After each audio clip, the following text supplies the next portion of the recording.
O presidente russo Vladimir Putin, durante uma reunião com a sua liderança do Ministério das Relações Exteriores do país na sexta-feira, 14 de junho, abriu discussão pela primeira vez sobre o possível fim da guerra na Ucrânia, apontando também outras questões chaves nas relações internacionais da Rússia.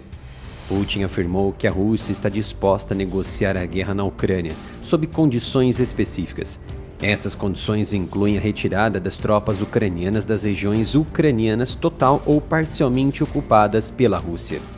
Na tentativa de encontrar uma saída para a crise e uma resposta clara para a proposta de paz da Rússia na guerra, mais de 100 países e organizações se reuniram para a grande conferência na Suíça dedicada a definir um caminho para a paz entre a Ucrânia e a Rússia, mas sem a presença de Moscou e Pequim. O presidente ucraniano Volodymyr Zelensky pretendeu usar a reunião que ocorreu no resort perto de Lucerna para juntar apoio no plano de paz de 10 pontos que delineou pela primeira vez no final de 2022.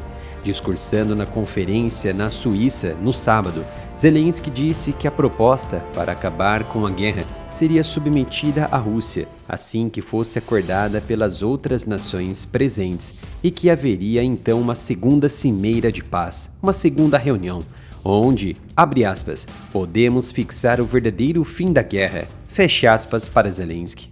A maioria dos governos ocidentais enviou representantes de alto nível. A vice-presidente dos Estados Unidos, Kamala Harris, esteve presente e anunciou que Washington fornecerá a Kiev um pacote de ajuda de mais de 1,5 bilhão de dólares para ajudar o país a reconstruir a sua infraestrutura danificada e a responder às necessidades humanitárias decorrentes do conflito, de acordo com o comunicado da Casa Branca ainda no sábado. A ausência da própria Rússia e China ficou marcada como um silêncio do abismo entre o Ocidente e o Oriente.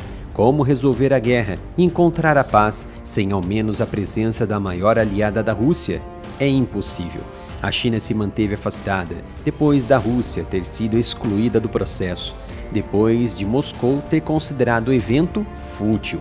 Sem a China, as esperanças ocidentais de isolar a Rússia diminuíram, enquanto os recentes reveses militares no campo de batalha colocaram as forças ucranianas em desvantagem.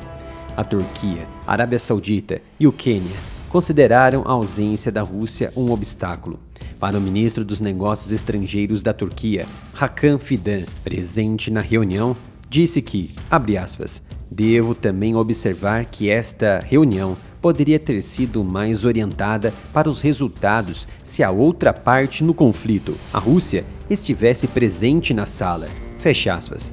Já o ministro dos Negócios Estrangeiros da Arábia Saudita, o príncipe Faisal bin Farhan Al Saad, acrescentou que as negociações credíveis envolveriam compromissos difíceis. A última declaração, ou melhor, a proposta de paz de Vladimir Putin, ocorreu um dia antes do início da aguardada cúpula de paz na Suíça, sabendo que refletiria nas falas de seus aliados mais discretos, como Turquia e os árabes. A China não compareceu na cúpula, como já destacado. Afirmou que qualquer reunião desse tipo precisa da participação da Rússia e da Ucrânia. A ausência da China na cúpula manda um claro sinal para o Ocidente.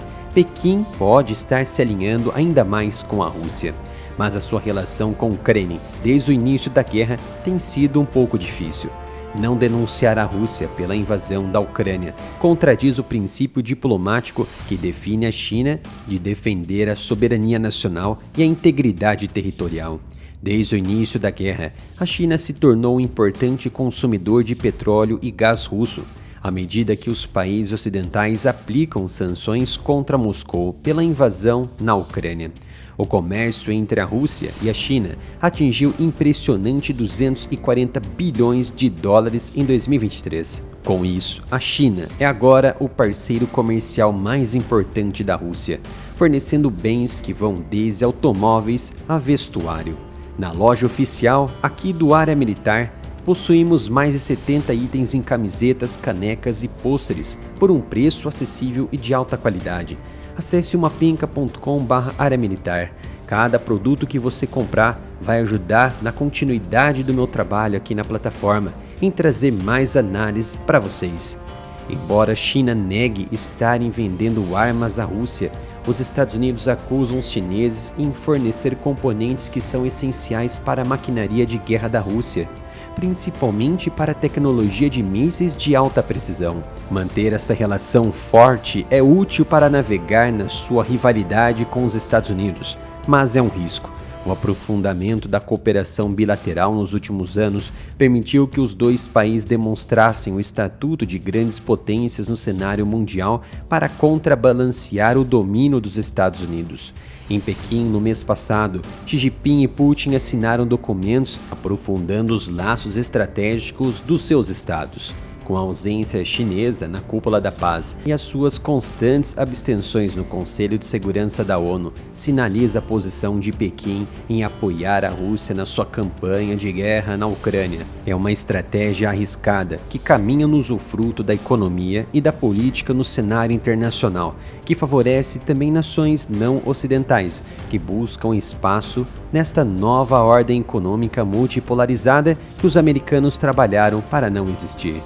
A cúpula do G7, realizada em Borgo Egnazia, em Fasano, na cidade italiana de Apulia, de 13 a 15 de junho, reuniu os líderes dos 7 Estados-membros, bem como o presidente do Conselho Europeu e a presidente da Comissão Europeia, em representação da União Europeia. Em linha com os fóruns anteriores do G7, participaram nos trabalhos representantes de vários estados e organizações internacionais, convidados pela nação que detém a presidência, inclusive do presidente ucraniano Volodymyr Zelensky. Mas o que chamou a atenção foi o tom duro adotado pela anfitriã, a primeira-ministra italiana Giorgia Meloni. A anfitriã disse que se a Rússia não concordar com os termos, iremos forçá-la a se render. A cúpula do G7 mostrou a posição dura dos aliados na Europa sobre a situação atual na guerra da Ucrânia. O presidente da Lituânia declarou abertamente que é impossível alcançar uma paz justa sem levar à justiça os autores dos crimes, ou seja, os russos. O primeiro-ministro da Holanda declarou também que haverá paz quando a Rússia respeitar os princípios internacionais e a Carta das Nações Unidas. Embora as forças russas tenham obtido ganhos modestos de duas das grandes regiões, como Donetsk e Luhansk, nos últimos meses, estão longe de ocupar todas as 4, que incluem Kherson e Zaporizhia. As falas de Putin na sexta-feira também mostrou o real quantitativo militar atualmente em curso na guerra. Disse que quase 700 mil soldados russos estão lutando na Ucrânia, um aumento em relação aos 617 mil que ele relatou durante uma conferência de imprensa de final de ano em 2023. Após o área militar sofrer pesadas penalizações por apresentar análise sobre geopolítica e guerra que outros canais não tiveram a coragem em publicar, criei este novo canal, o Analytics, e chegamos a 10 mil inscritos. Por isso, conto com a sua presença se inscrevendo e ativando as notificações.